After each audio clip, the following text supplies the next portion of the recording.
Annette LÉVY-WILLARD joins me on set. She's a journalist and author who's written a book on the metoo movement. I have it here with me. Hello, Annette. Thank you so much for joining us. Thank you for inviting me.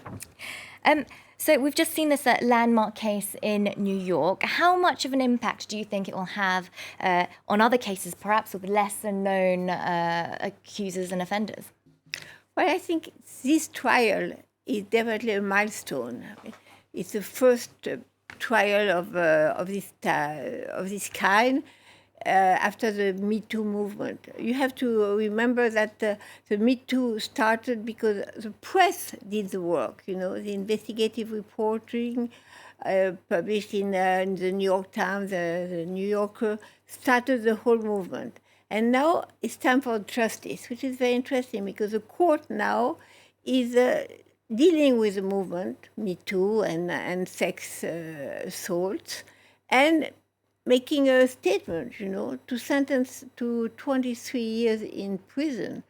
It's really big. It's as big as this case. This case is very big, and the sentence is very huge. A huge sentence indeed, but tell us a bit more in detail why the case around Harvey Weinstein is such a landmark and monumental moment for many. Because Harvey Weinstein was big. You know, he was the king of Hollywood, the king of New York too, a friend of all the presidents of the United States. He had the power to make you a star, like, you know, Gwyneth Paltrow, and to get you out of the picture.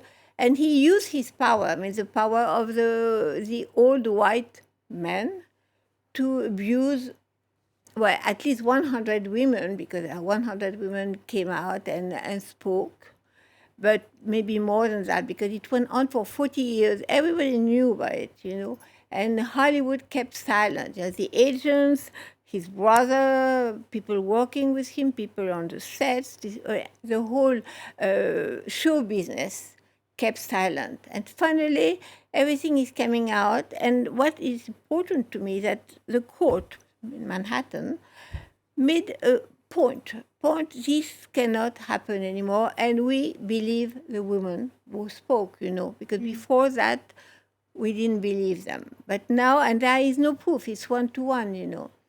Harvey Weinstein said, you know, it was consensual, sex happened, but between two adults. And the women said we were raped. So you had one person against the other one. And the other thing is he did express remorse, Harvey Weinstein, which really didn't help, you know. And finally, today he spoke, first time, to say that he felt sorry for the other men involved in the Me Too movement and being in trouble. Bad.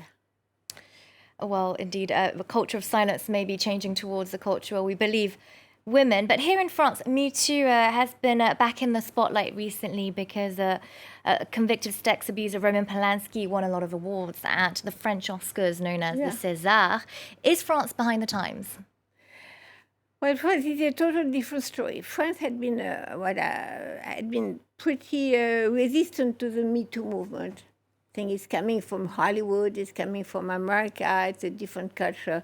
So it's very, very resistant to this movement. But for the last 2 years, finally, the hashtag MeToo hit France, and things have been moved, like you saw, you know, in sport, in cinema, in literature. Finally, women have told their story of abuse, and so things are changing. Whatever happens, whatever they say, things are moving on.